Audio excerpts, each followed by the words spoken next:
As healthcare moves away from traditional fee-for-service models, providers need a strategy to stay competitive. That's where Strategic Healthcare Partners comes in. We offer expert consulting and ongoing management oversight for providers looking to form an accountable care organization. From financial feasibility analysis to helping you choose the right ACO in a crowded market, SHP provides the clarity you need to make informed decisions and transition to value-based care. Learn more at shpllc.com.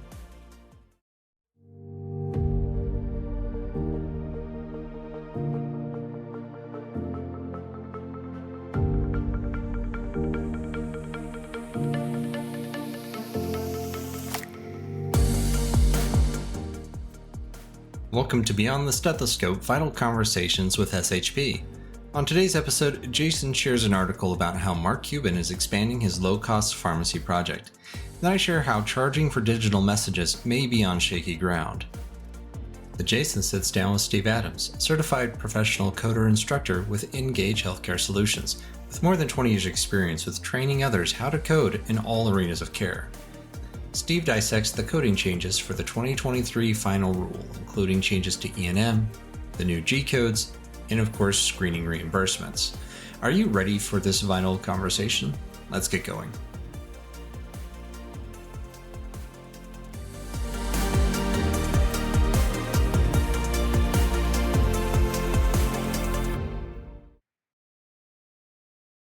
Hey Aaron, how you doing today, bud?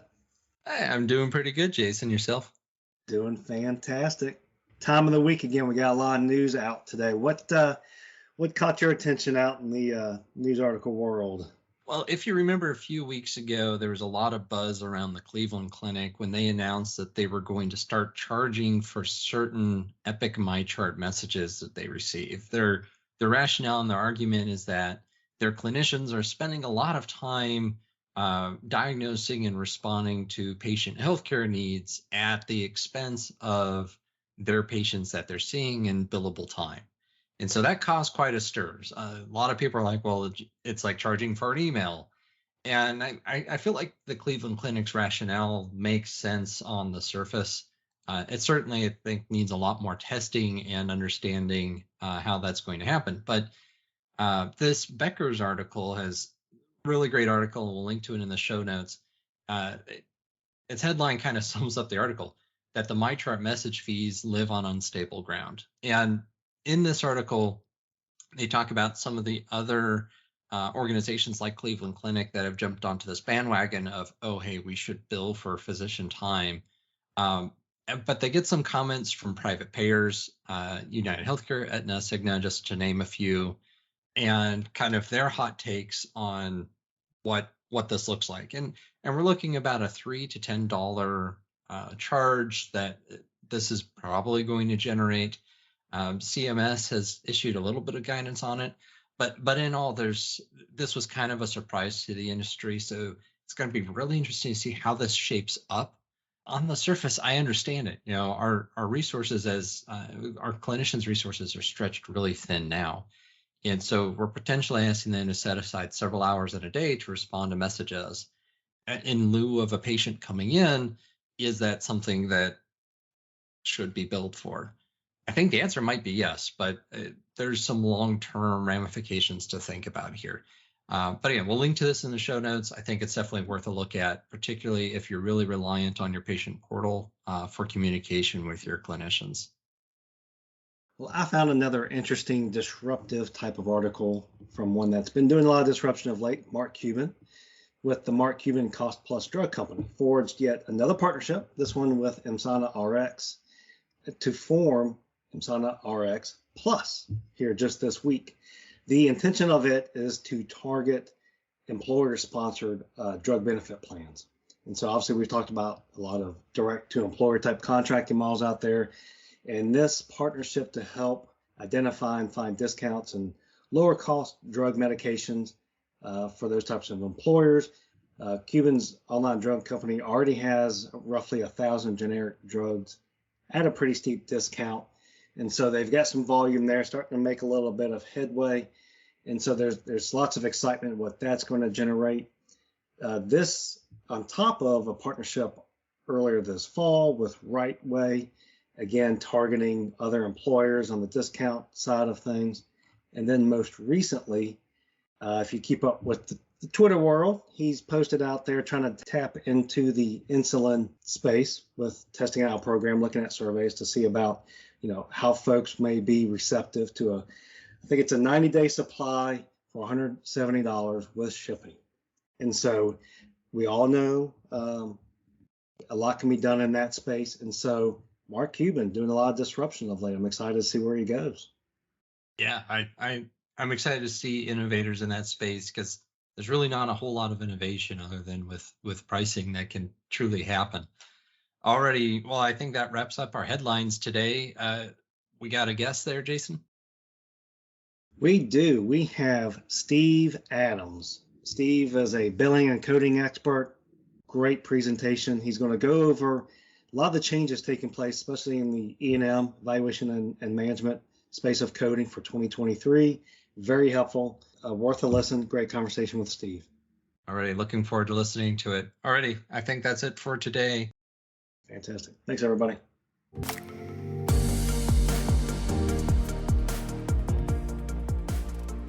Today, our guest is Steve Adams, Senior Consultant with InHealth Professional Services. He is a certified professional coder with over 20 years experience in various settings, including many, many guest speaking engagements. Steve, thanks for joining us today and welcome to the podcast.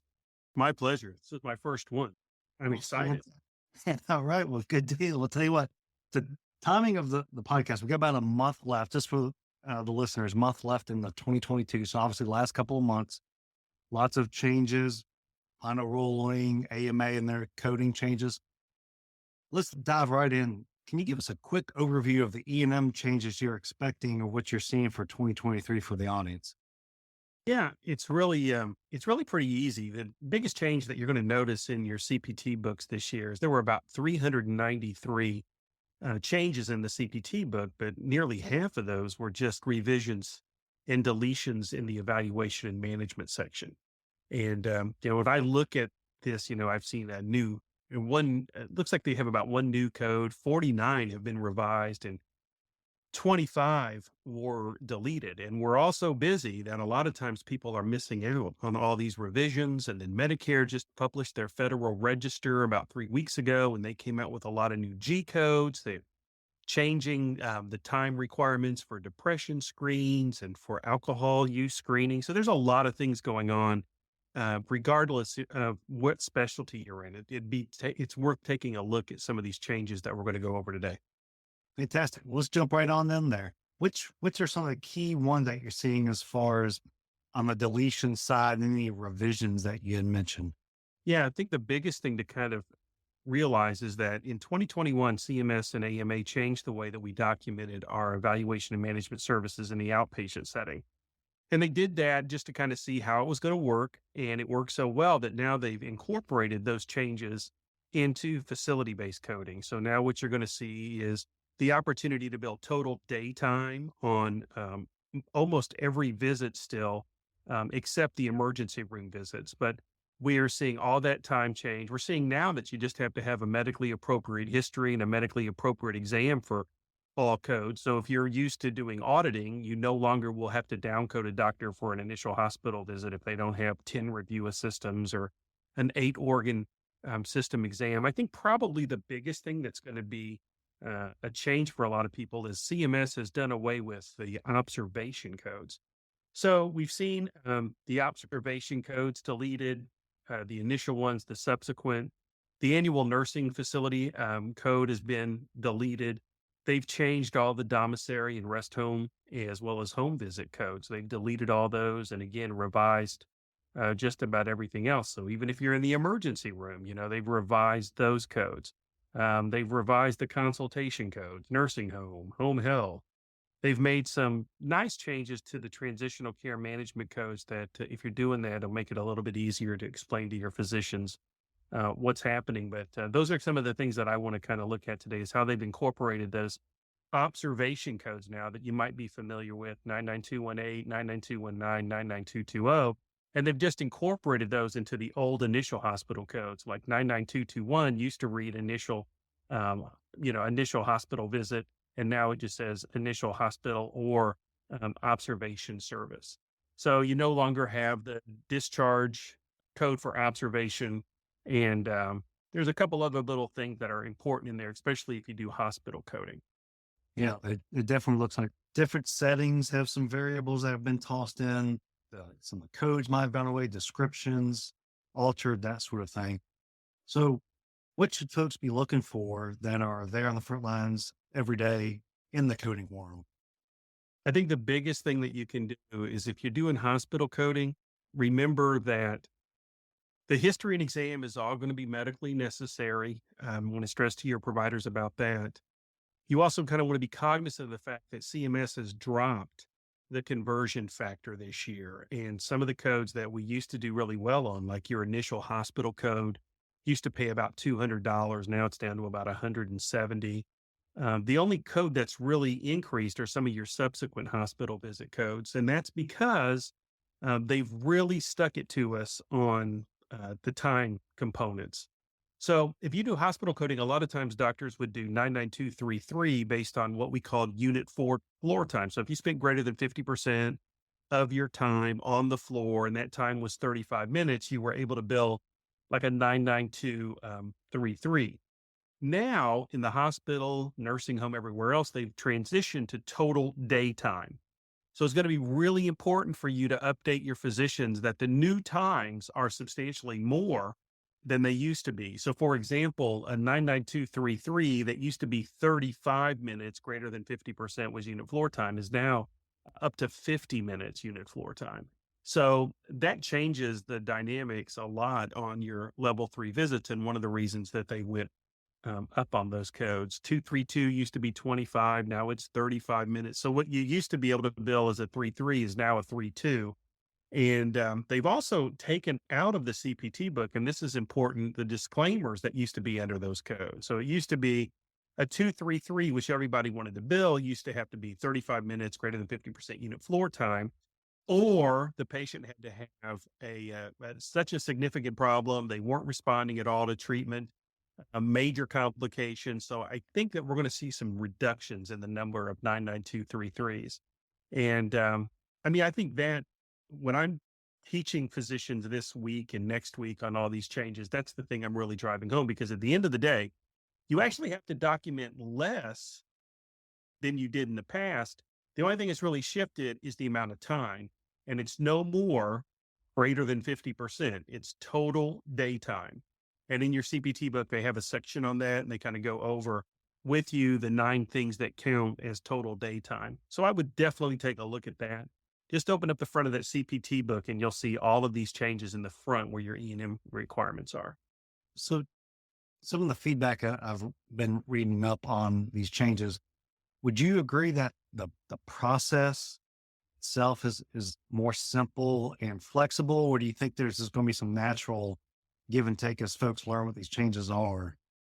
I think the changes are, the documentation requirements are so much easier. I think that the thing about it is, and honestly, I work with several hospitalist groups, and I think the one thing that's going to kill a lot of doctors is this this additional time required for the 99233. I mean, if you think about a typical hospitalist working a 12-hour shift, and they used to be able to bill 99233s, 3 or 4 every couple hours. And now they're not able to do that. So I think once you start delving into it, it's really funny. Before we started talking, I even brought up the fact that I went back to school to get a 3rd degree, so that just because this stuff is getting a little bit more easy, I have a plan B myself to back out of this system, because when I started in 92, this stuff was so difficult and it was so just redundant, and there was no medicine being practiced. Now that they're shifting to billing based on the complexity of the patient, that makes everything so much easier for your providers. And the thing that is really impressive is that the AMA has worked with CMS on this. And I'm really impressed with that. And I think it's just, I think the future is going to be a lot easier for doctors to support various levels of service. Good feedback for sure. So with all that said, because every year there's a lot to absorb with such changes, for our audience that's listening that is in there every day, what can they do to prepare for those changes here in the next few weeks? I think One of the things, again, that you do is, you reach out to whoever your coding person is, whether or not it's, if you work with the state medical society.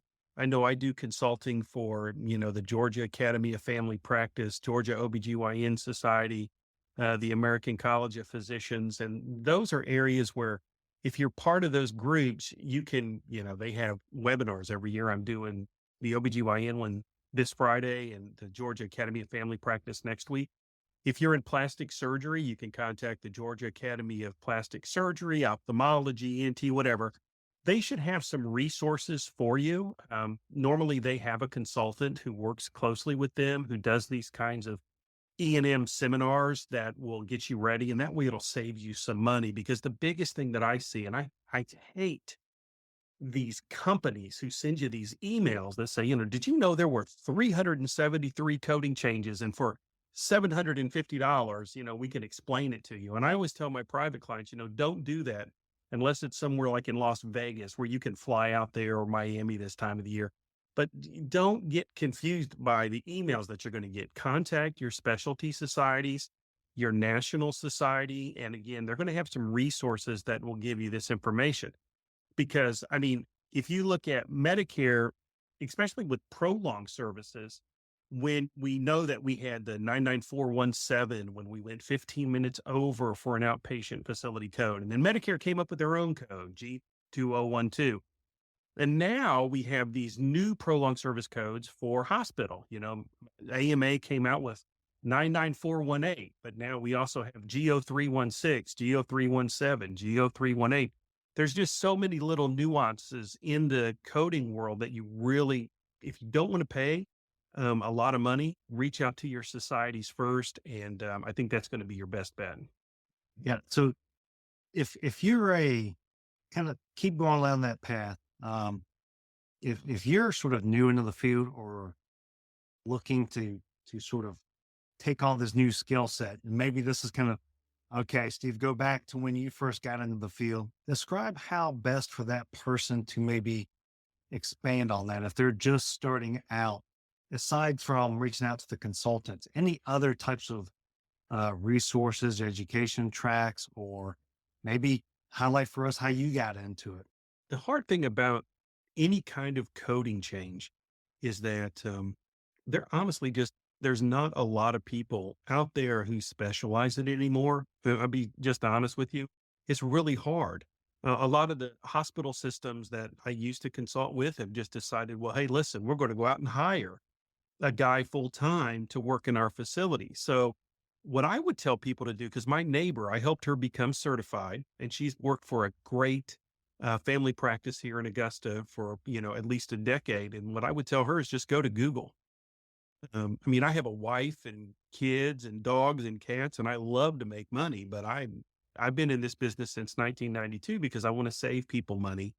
And I would literally just go to Google or YouTube, and I would just type in 2023 E&M coding changes or 2023 CPT coding changes. And there are people who put out free information to kind of draw traffic to their website. So I would, if your society doesn't have anything and you want to learn more about coding, that's a good place to start. Another fantastic place to start is your local AAPC coding chapter. Now, if you've got an ink pen, I'll tell you how to do this. I get calls at least once a week, somebody who wants to enter this field. And what I tell them to do is coders on the whole are pretty introverted. We only like our own people. And we get together usually every month at these local coding chapters. And these local coding chapters, you get an opportunity to network with fellow nerds. And even if you're not certified, you can do that. And the way that you do that is simple. I'm going to give you a phone number. You're going to call them, or you can go on their website. You find a local coding chapter. You can join that local coding chapter, and then they have guest speakers who come once a month, either virtual or in person, and they talk about this. And it's so stupid to say this, but I'm a pretty big deal in this business, and I have a local chapter right here in Augusta, and they never ask me to speak anymore. I don't know if it's because they're afraid I'm going to take their clients. I don't know what it is, but I try to tune in every once in a while to a local chapter meeting, and you'll find good resources there. So here's what you do. You call 1-800-626-2633. And it's easy to remember. That's 1-800-626-CODE, CODE. since a lot of us are on social media, and et cetera, you can go also to the internet and just go to AAPC, American Academy of Professional Coders.com. AAPC.com has a lot of great resources. And you can just call them, or you can go to their website and just look for local coding chapters. Call them up and just say, hey, listen, I live in the perimeter area of Atlanta. Do you have a coding chapter? They'll tell you who the contact person is. You look them up. They're going to have people come in and talk about these coding changes. And again, that's a membership opportunity for you. And so that's what I would say, guys. And I would say, if you want to get into this field, every time I talk to somebody, I'm like, yeah, you can come to one of my coding classes, but I can't get you a job. You're only going to get a job usually through these local coding chapters. So I hope that wasn't too long of an explanation, but use YouTube, Google, go to AAPC.com, join their organization. They send out newsletters. They have webinars that you can attend as well. And that's how I would recommend it. Fantastic. Very, very helpful. I would add to that, it probably doesn't matter what type of setting you're in, where you're located. There's always an evolution to this part of the field. It's always going to have some sort of demand to it. People think, well, I don't want to be a certified professional coder. I've been coding for 20 years. I don't want to be a CPC.